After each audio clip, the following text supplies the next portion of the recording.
मास प्रारंभ हो चुका है। आज ज्येष्ठ का पहला मंगलवार है और इस बार तो 2 जेठ है। पुरुषोत्तम मास 17 तारीख से प्रारंभ होगा और 15 जून तक रहेगा। जो बीच का है वो पुरुषोत्तम मास होता है और पुरुषोत्तम जो है वो भगवान का नाम है।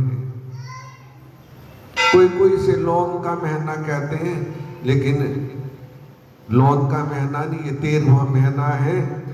इसको ये भगवान का मास है। इसमें यज्ञ जप पूजा पाठ बड़ा पुण्यदायक होता है।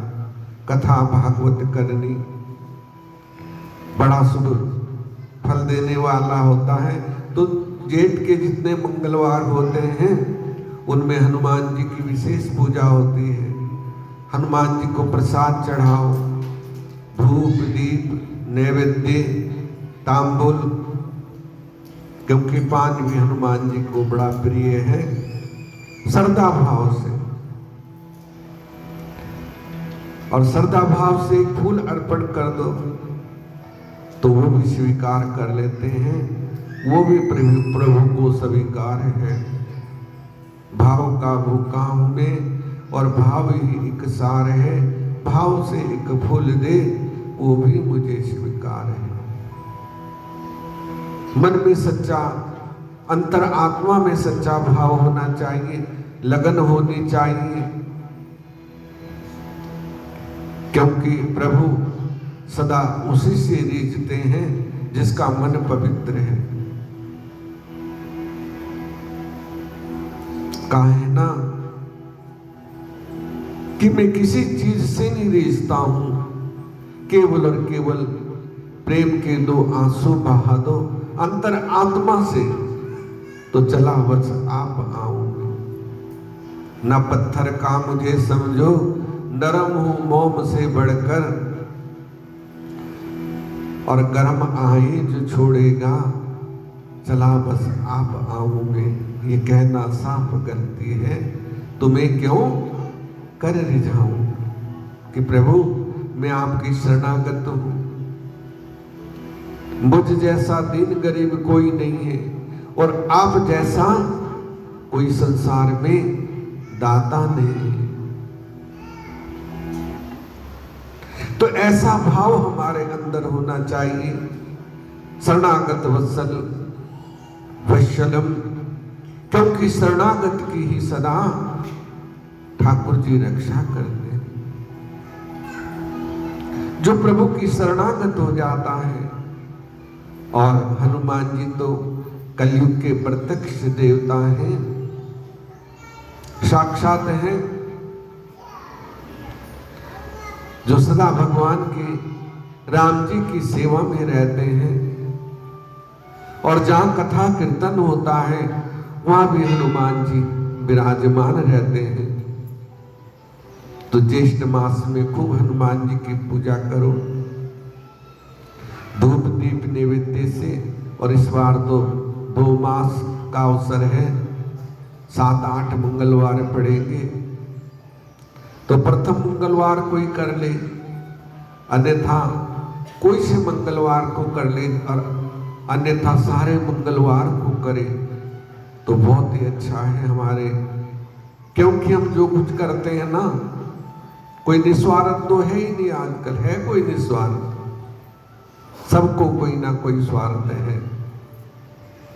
भक्ति तो वो है ना जो निस्वार्थ की जाती है। लेकिन चलो स्वार्थ से ही सही, ना करने से कुछ करना अच्छा है। हम स्वार्थ के वशीभूत करते हैं तो करते तो है ना कि प्रभु हमारा ये कष्ट दूर कर देना, अभी बेटी की शादी नहीं हुई वो कर देना, बेटे की नहीं हुई वो कर देना, घर में सुख शांति देना, धन दौलत देना, यही तो हम मांगते हैं। ये कोई मांगता है कि मेरा प्यार आपके चरणों में हो? प्रभु मुझे कुछ नहीं चाहिए, मुझे केवल और केवल आपके चरणों में प्यार चाहिए। कोई बात नहीं। प्यार झूठा ही सही, लेकिन है तो ना। वो गाना है ना, प्यार झूठा ही सही, आगे पता नहीं क्या है। तो किसी चीज के बहाने आ जा। हम किसी चीज के बहाने प्रभु के चरणों में समर्पित हो जाएं। चलो झूठा ही सही, लेकिन आए तो ना। अब इतने भक्त आए, देखो अपना काम काज छोड़ के, तो वो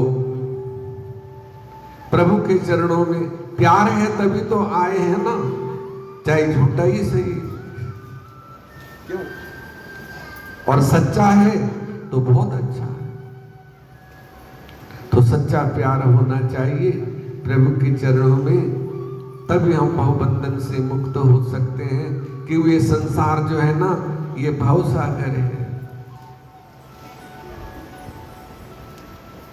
भवसागर में हम सब बहते जा रहे हैं, और पार वही होगा जो नाम के सहारे होगा, जो प्रभु का नाम में जिसका मन होगा। प्रभु के चरणों में जब तेरा मन होगा, तब ही सफल तेरा जीवन होगा। उठते बैठते सोते जागते खाते पीते हमेशा जिसका मन प्रभु के चरणों में होगा। कर्म तो सब करने हैं, कर्म के बिना जीवन निर्वाह नहीं हो पाएगा, लेकिन कर्म करते हुए प्रभु का नाम जपना है। वो नाम हमारे अंदर है, अंतर आत्मा में उसे जपते रहना है और कर्म भी करना है।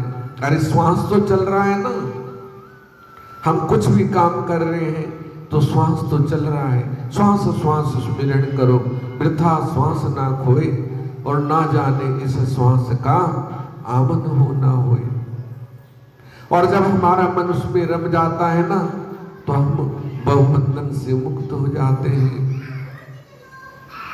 तो खूब नाम का जप करो, राम कहो चाहे श्याम कहो, एक ही बात है, लेकिन मन हमेशा नाम में होना चाहिए। क्योंकि कलयुग में तो नाम ही आधार है। नाम का सुमिरन कर लो तो हम भव से पार हैं। बशर्ते हमारे अंदर छल निर्मल मन होना। निर्मल मन सोई मोहि पावा, मोहि कपट चल छिद्र न भावा। जरा सा छेद होता है ना, तो घड़े को खाली कर देता है। छिद्र, छल कपट और छिद्र नहीं होना चाहिए। बिल्कुल निश्चल प्रेम होना चाहिए। थोड़ा हो बहुत हो, लेकिन निश्चल होना चाहिए।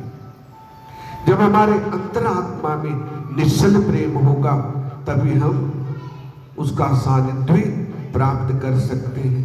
तभी हम भवबंधन से मुक्त हो सकते हैं। तभी हम भवसागर से पार हो सकते हैं। तो खूब अपने मन को प्रभु के चरणों में लगाओ। यही जीवन का सार है।